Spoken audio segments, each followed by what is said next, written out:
Ya, dan kemudian ternyata selain mendapatkan ijazah, saya juga mendapatkan ijazah. Oh.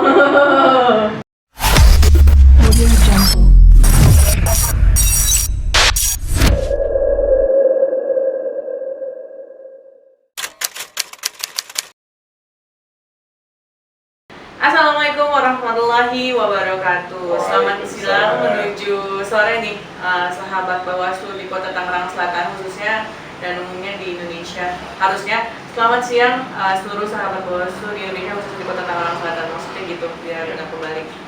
Oke, balik lagi nih dengan saya Anissa dalam podcast Bawaslu Kota Tangerang Selatan dari Tangsel untuk Indonesia. Setelah setelah kemarin melengkapi seriesnya podcast Bawaslu Kota Tangerang Selatan bersama pimpinan Bawaslu Republik Indonesia, yang terakhir itu adalah Bapak Fritz, which is yang membawahi divisi hukum, humas dan data informasi. Terus juga ada seriesnya Bawaslu Kota Tangerang Selatan bersama Bawaslu Provinsi Banten yang belum lengkap sih, lagi masih ditunggu nih pimpinan-pimpinan Bawaslu Provinsi Banten untuk duduk di depan saya dan menjawab pertanyaan-pertanyaan yang mungkin banyak banget orang yang penasaran gitu. Terus sekarang kita sedang berusaha untuk melengkapi seriesnya podcast bersama Bawaslu, pimpinan Bawaslu Kota Tangerang Selatan. Jadi kemarin ada Pak Ketua, Pak Muhammad Acep, terus juga koordinator divisi hukum data dan informasi Pak Slamet sebelumnya, terus juga ada Bu Karin, pimpinan Bawaslu Kota Tangerang Selatan yang paling cantik. Nah sekarang untuk berusaha melengkapi, balik lagi, podcast Bawaslu Kota Tangerang Selatan menampilkan terus juga menghadirkan salah satu pimpinan Bawaslu Kota Tangerang Selatan yang memang pas tahapan kemarin sering banget dicari sama wartawan. Oke, nggak usah lama-lama lagi. Ini adalah koordinator divisi penanganan pelanggaran, Bapak Ahmad Jajuli. Di sini yang nonton banyak, ada 1 juta orang. Wah, mantap. Bapak gimana hari ini, sehat Pak? Alhamdulillah sehat. Lagi ngapain nih Pak? Sekarang lagi sibuk apa ngapain? Ya, sekarang kan non tahapan ya. Ya, artinya di non tahapan bukan berarti kemudian kita menganggur gitu. Ya, yang pasti untuk saat ini kita recovery begitu ya. Membaca buku, kemudian ikut kegiatan yang memang itu bertujuan untuk menambah skill kita, kemampuan kita dari segi pengawasan gitu ya. Oke, kegiatan terakhir terkait dengan lembaga Bawaslu apa nih Pak? Bapak yang barusan hadiri mungkin, atau memang yang lagi ditekuni gitu kegiatan terakhir? Ya, kegiatan ini kan tetap diskusi series ya, diskusi tentang kajian rebuan begitu ya. Ya, tentang penanganan pelanggaran, kemudian sengketa dan seterusnya gitu. Dan kita juga hadir di situ gitu ya. Dan kemudian kita melakukan inventarisir masalah begitu ya. Inventarisir masalah dari proses pemilu dan kemudian di tahapan pemilihan, dan ya itu kemudian bisa jadi bekal begitu ya bagi kami begitu untuk di tahapan pemilihan selanjutnya. Oke, sebelum kita lanjut, buat teman-teman yang mungkin agak terganggu dengan suara-suara jalan, mohon maaf ya, soalnya kita kan studionya masih nomaden. Yeah. Jadi tadi masih ada suara motor-motor yang mungkin masuk menambah keindahan. Iya, makanya. Semoga nggak terganggu lah. Oke, kata orang, jangan lupa deketin mikrofonnya ke bibir ya Pak ya. kata orang belakang. Siap. Oke Pak, tadi udah ngomong dari kegiatan, jadi sebenarnya Bawaslu tuh nggak libur sama sekali ya. Jadi banyak orang nggak, kerjaan Bawaslu apaan nih kalau nggak ada tahapan, nggak kerja dong. Ternyata memang kita tuh untuk mengkaji sebuah hukum yang akan diterapkan dalam pilkada selanjutnya, kita membutuhkan waktu buat memahami, terus juga apakah perlu dirubah atau nggak sesuai dengan kebijakan nantinya gitu ya Pak ya. Ya, kan tidak instan ya. Kita juga melaksanakan kegiatan SKPP begitu, dan kemudian salah satu titik di Provinsi Banten kan Tangerang Raya begitu ya, yaitu salah satu wujud kita bagaimana membuat kesadaran pemilu begitu ya, kesadaran demokrasi kepada masyarakat. Oke, tadi udah secara teknis nih kita kasih pembukaan tentang kelembagaan di mata Pak Fajrul, kalau kita manggilnya Fajrul, Yap. anak-anak di bawah manggilnya Fajrul.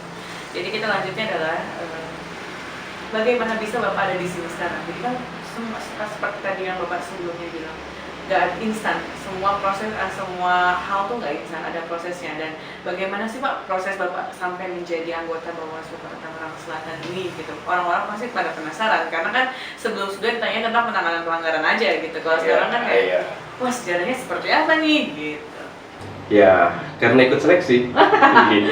Sebelumnya dong Pak, motivasinya apa gitu? Ya begini kan, pertama selalu menanamkan begitu mindset begitu ya, bahwa ya pasti kemudian di kemudian hari saya menjadi orang gitu ya, istilahnya menjadi orang begitu ya.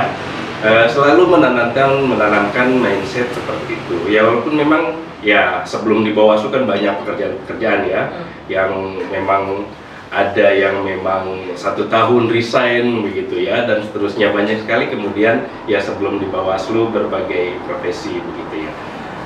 Saya selalu berpikir begini, bahwa suatu saat saya akan jadi top leader begitu ya kalau di perusahaan gitu ya, selalu menanamkan mindset seperti itu. Dan kemudian ya selanjutnya itu pun ketika misalnya saya proses bekerja begitu ya, kemudian ada informasi bahwa kemudian ada seleksi begitu ya, mencobalah saya ikut seleksi begitu di Bawaslu. Kemudian dari seleksi berkas, tes tulis dan seterusnya begitu, dan kemudian pada akhirnya kemudian saya salah satu yang terpilih begitu ya, dari 5 orang pimpinan Bawaslu Kota Tangerang Selatan. Nah, saya salah satu orang yang terpilih.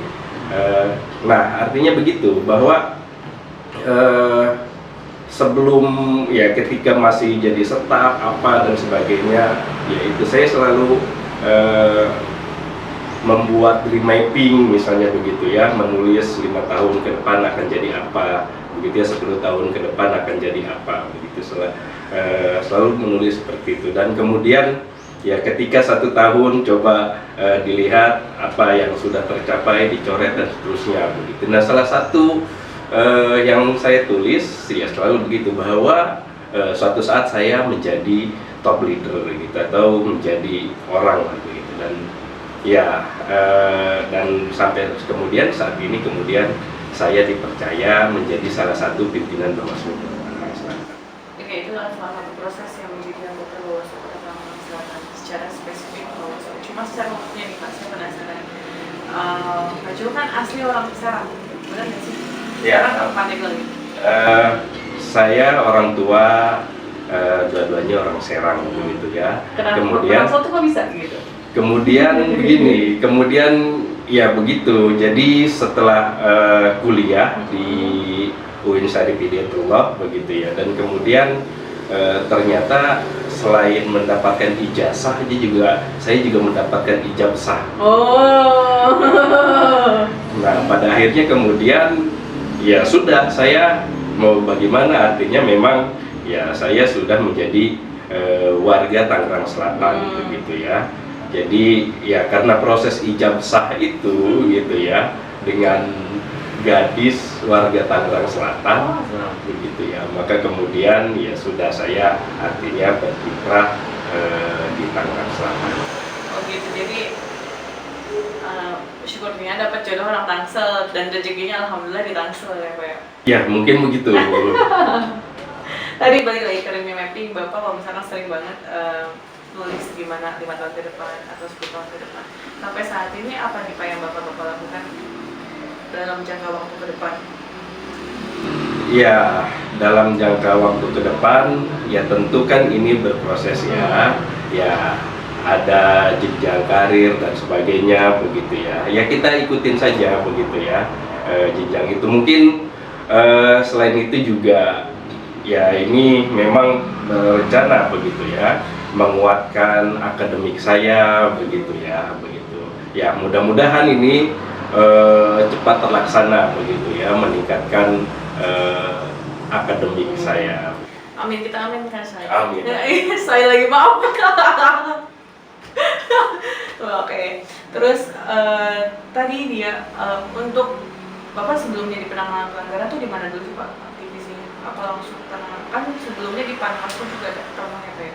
Ya, begini, saya menjadi Panwaslu itu di tahun 2015 ya. Itu waktu proses pemilihan wali kota dan wakil wali kota di 2015 begitu.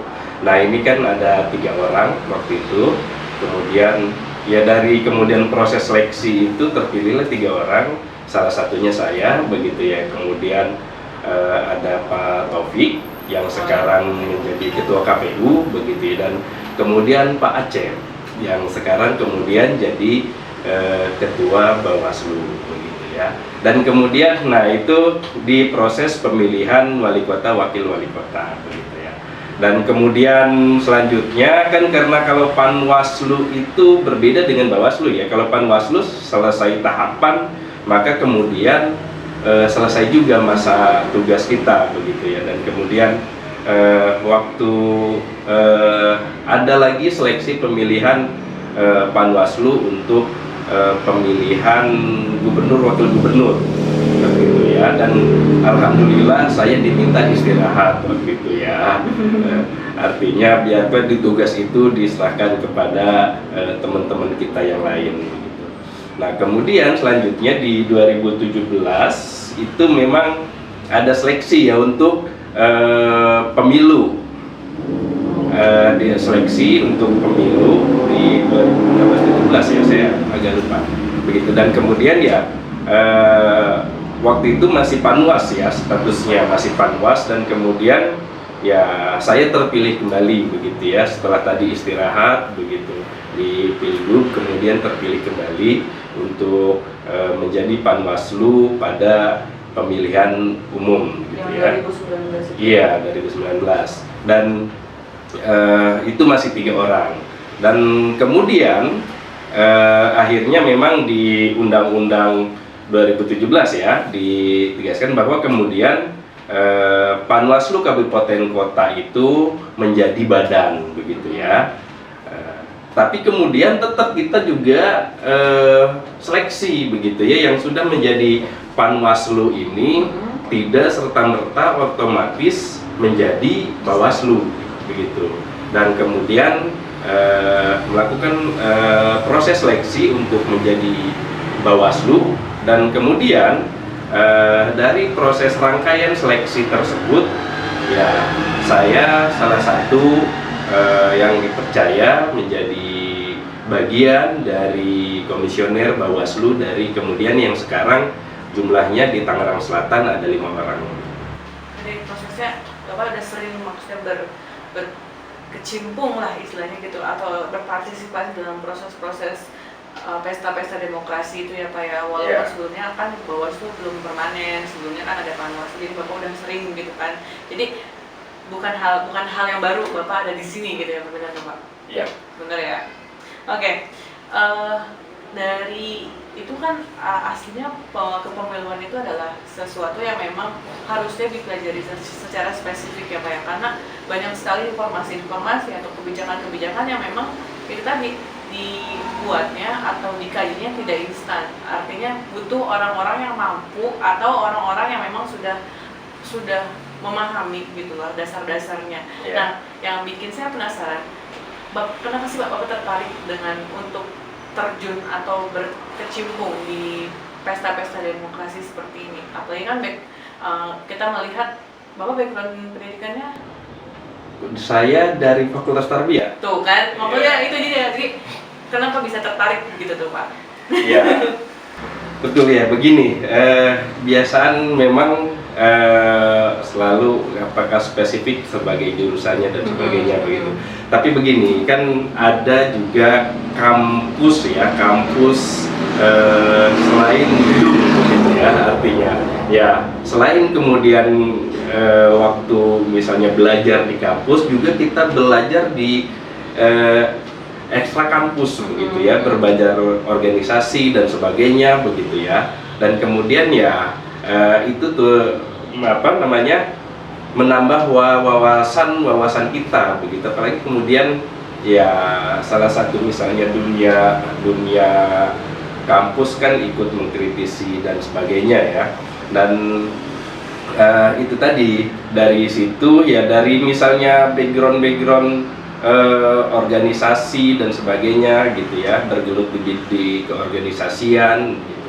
Dan tentu banyak hal yang kita dapat gitu ya selain di bangku kuliah. Dan kemudian ya kita juga ya apa namanya, sering ikut terlibat dalam berbagai diskusi kampus dan sebagainya begitu. Dan akhirnya kemudian ya ini misalnya proses seleksi dan sebagainya itu bukan barang yang baru, walaupun memang tadi jurusannya jauh begitu kan.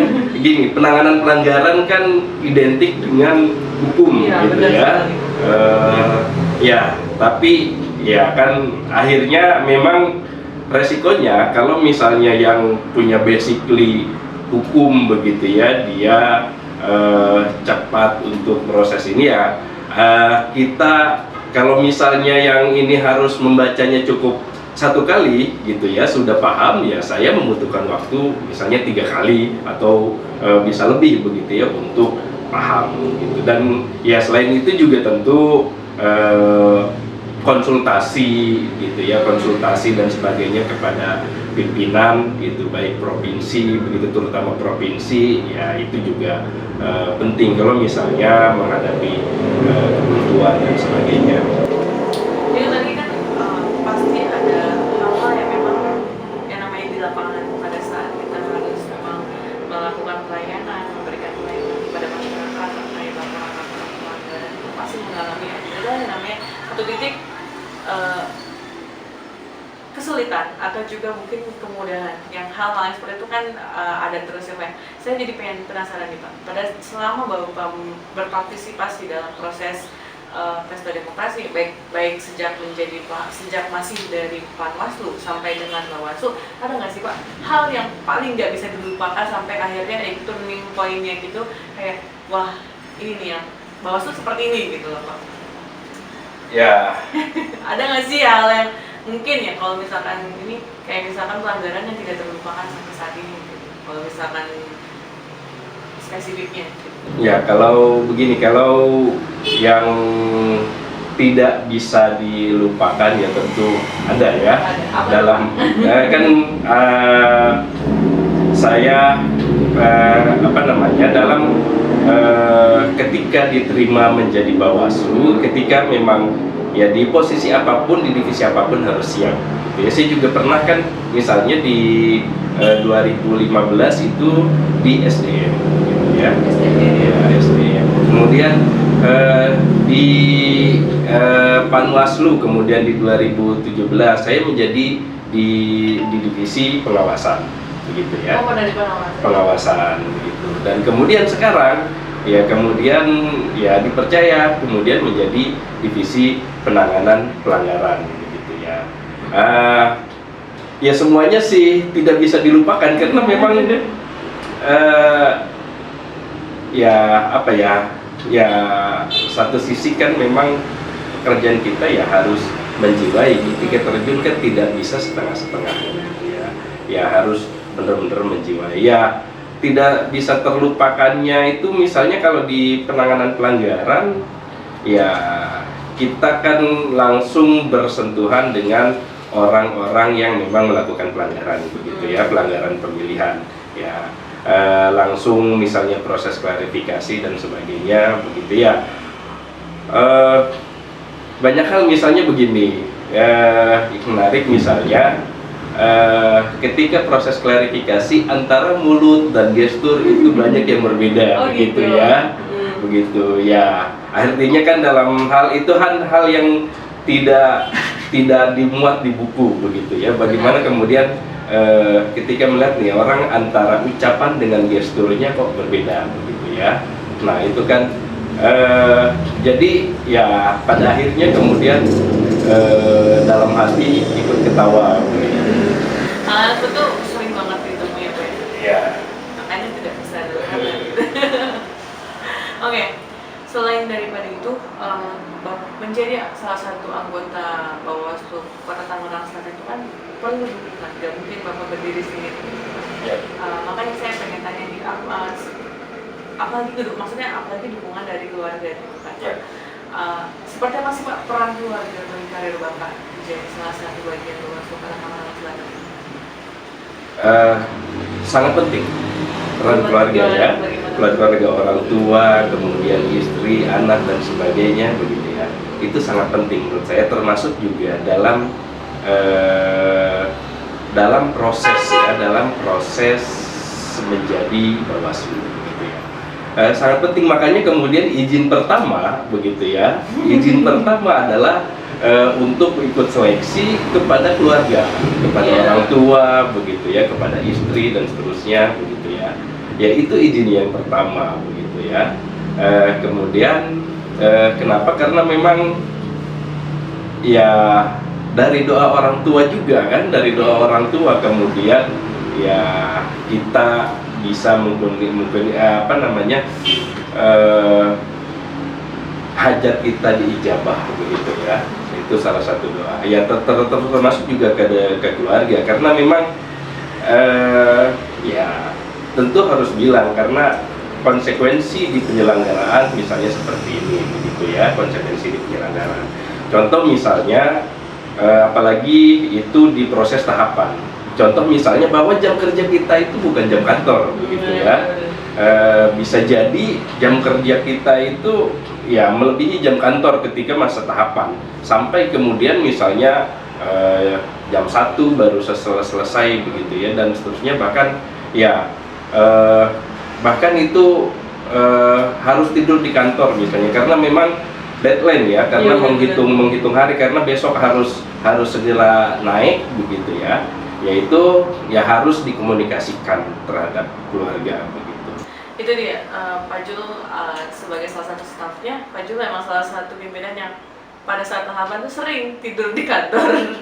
Mungkin untuk menyelesaikan beberapa pekerjaan yang memang deadline-nya itu tadi ya. Iya, karena kan kita waktu ya, di waktu proses penanganan penyelenggara kan terbatas ya. Belum misalnya ini belum selesai, ada lagi laporan yang masuk atau temuan yang masuk begitu ya. Nah, jadi ya harus kerjanya itu maraton ya. Alhamdulillah kemudian dengan dukungan teman-teman pimpinan begitu ya, dan juga staf-staf yang luar biasa begitu, akhirnya kemudian ya bisa terhandle walaupun memang ya itu dia. Sering tidur di kantor, tanggal merah begitu ya, ada tanggal merahnya rapelan begitu ya, tanggal merah kejepit lah istilahnya ya. Ya tidak ada istilah itu begitu ya, tidak ada istilah tanggal merah dan sebagainya ya. Dan staf di Bawaslu Tangerang Selatan juga sudah sangat paham begitu ya, mereka ya untuk misalnya ayo kita harus maraton ya siap ya. Untung kita dengan dengan bantuan kerjasama saya kira dengan semua pimpinan begitu ya, dengan tadi staf-staf yang luar biasa begitu ya, semuanya bisa tertangani sampai selesai. Itu kan tadi dari Bapak bagaimana peran keluarga. Nah, pada saat keluarga dihadapkan dengan situasi seperti itu, tanggapannya seperti apa? Kayak misalkan namanya anak-anak, kadang nyari bapaknya atau kadang nyari ibunya gitu kan. Terus juga yang namanya orang tua, ini anak nggak pulang-pulang gitu kan, makin sibuk aja gitu. Tanggapan keluarga itu seperti apa sih? Ya, karena memang bukan hal yang baru ya, dari 2015 begitu ya, dari 2015 sudah sudah ya, menjadi bagian, dan kebetulan juga istri sama-sama tadinya ya orang organisasi di kantor, di kampus begitu ya. Jadi ya tahu kadang ada kegiatan sampai larut malam begitu ya ketika di kampus. Jadi ya tidak terlalu kaget juga untungnya begitu ya, untuk jadi menjelaskan itu langsung paham lah istilahnya kan gitu. Kalau Nah, anak-anak gimana Pak? ya itu ininya ya mungkin yang agak ini, maka kemudian ya kita menyisihkan lah ya, menyisihkan ini misalnya begini, biar kemudian akrab dengan anak-anak begitu ya waktu proses tahapan. Ya misalnya diajak ya jalan-jalan ke pasar malam gitu ya. Iya, dalam dikit apa nih yang terdekatnya ada pasar malam gitu ya. Ya udah yang kecil naik odong-odong gitu. Nah yang penting ya ada kebersamaan begitu ya dengan keluarga, terutama dengan anak-anak gitu ya. Ya dengan dibawa ke pasar malam untungnya sudah senang gitu. Oke, jadi semaksimal mungkin ada waktunya, tapi walaupun sedikit dimanfaatkan. Iya. Jadi oke. Jadi keluarga juga suportif, terus Bapak juga sangat berterima kasih dengan keluarga yang sudah mendukung. Terus sekarang nih, gimana perasaan Bapak menjadi salah satu tamu podcast Bawaslu Kalimantan Selatan ini? Ini tuan rumah yang sebagai tamu. Iya, tuan rumah yang sebagai tamu begitu ya. Tapi saya kira enjoy begitu ya. Ya, tuan rumah ya sekali-kali jadi tamu gitu ya. Kan kalau misalkan staff Bawaslu ya tahu Pak Jul tuh siapa gitu. Jadi kan, begini, apa, gitu. akhirnya merasakan groginya begitu. Iya, merasakan kalau misalnya biarpun sama Ica sudah sering itu menjadi mereka kalau merasa saya sedang lagi diwawancara, jadi merasakan juga akhirnya gitu ya aura groginya. Aduh, itu adalah perasaan saya ketika briefing Pak. Oke, jadi ya kita mungkin butuh namanya kritik sama saran. Bapak ada saran apa buat tim podcast Bawaslu Kota Tangerang Selatan? Ya, gini memang ini sekarang kan era konseptual sebetulnya ya. Jadi tuntunan itu juga adalah tontonan. Iya. Jadi bagaimana menuntun orang itu dengan tontonan. Apalagi sekarang kan media dan sebagainya itu dibawa sampai ke kamar tidur. Benar sekali. Ya. Di dalam genggaman. Di kamar tidur, bahkan kamar mandi pun gitu ya, selalu hadir gitu ya. Nah ini saya kira penting gitu ya, dari lembaga apapun ya, terutama Bawaslu ya, Bawaslu Tangerang Selatan khususnya begitu ya, karena memang situasinya televisi TV itu gitu ya sampai masuk ke dalam kamar, media elektronik itu di kamar mandi selalu dibawa begitu ya. Nah maka kemudian kegiatan-kegiatan yang berbasis multimedia itu sangat penting untuk proses sosialisasi begitu ya. Jadi hanya kemudian harus peningkatan dari kapasitas begitu ya. Kemudian ya bisa jadi kemudian menghadirkan tokoh-tokoh begitu ya. Siapa tahu kita kesampaian begitu menghadirkan tokoh-tokoh begitu ya, yang memang untuk kita diajak berdiskus gitu ya. Oke. Jadi sarannya adalah menghadirkan tokoh-tokoh lain. Jadi nanti kita juga bakal ada series lain. Jadi kan seriesnya kita lengkapin dulu nih dalam series pimpinan-pimpinan. Nanti juga pasti insya Allah dalam rencana bakal ada tamu lain. Oke, sahabat Bawaslu di Kota Tangerang Selatan ini tadi itu adalah podcast bersama dengan Pak Jul, koordinator penanganan pelajaran. Tapi kalau misalkan kalian masih butuh atau masih penasaran nih seperti apa sosok Pak Jul, bisa ditanyakan di komentar atau DM di Instagram. Terus juga sebelum itu saya mau menginformasikan nanti juga bakal ada 6 penanganan pelanggaran yang bakal bikin podcast mengenai penanganan pelanggaran khusus. Bisa jadi Pak Jul juga bakal tampil lagi bersama mereka. Jadi kangennya ditahan, rindunya ditahan, karena nanti ada segmen lagi untuk divisi penanganan pelanggaran dalam podcast Bawaslu Kota Tangerang Selatan. Jadi tunggu aja, karena seperti yang sebelum-sebelumnya kami bilang, Bawaslu Kota Tangerang Selatan itu berkomitmen untuk menampilkan hal-hal yang istimewa atau hal-hal yang informatif sehingga kalian tuh nanti dapat info-info mengenai tahapan pilkada atau mungkin nanti yang bakal berlangsung ya di tahun 2024. Ngomong-ngomong, saya juga pengen terakhir nih, saya juga pengen tahu mulai tahapan pilkada 2024 tuh kapan sih Pak? Di bulan Maret ya. Tahun? Di 2 Maret kan 2022 ya. 2022 itu sudah dimulai tahapan. Jadi kalau membaca itu kan proses tahapannya itu 25 bulan. Iya.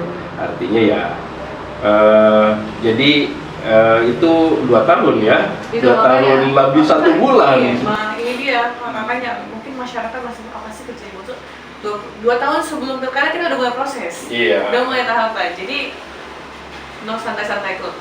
Yep.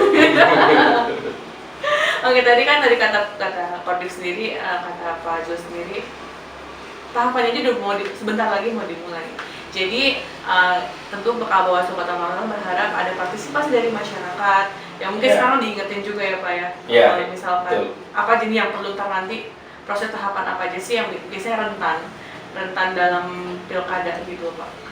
Ya, sekarang kan gini ya, ada proses penjaringan gitu, baik melalui ada SKPP gitu yang sekarang mau berjalan yang itu se-Indonesia, dan ya ini kan wujud bagaimana menciptakan island demokrasi gitu ya, pulau demokrasi yang kemudian ya bisa kita dari orang-orang tersebut kemudian bisa menularkan virus positif lah ya tentang kemudian bagaimana partisipasi masyarakat kemudian di dalam proses demokrasi kan begitu ya.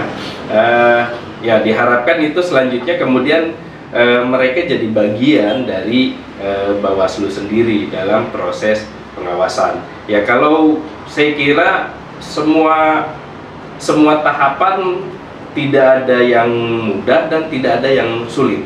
Tergantung bagaimana kita menghadapi, dan karena mudah dan sulit itu persepsi. Ya, normatif lah gitu. Iya. Jadi itu dia. Jadi kita berharap banget nih masyarakat juga bisa berpartisipasi dalam proses pengawasan yang dilakukan oleh Bawaslu. Karena Bawaslu nggak ada di tanpa kalian gitu ya Pak ya. Oke.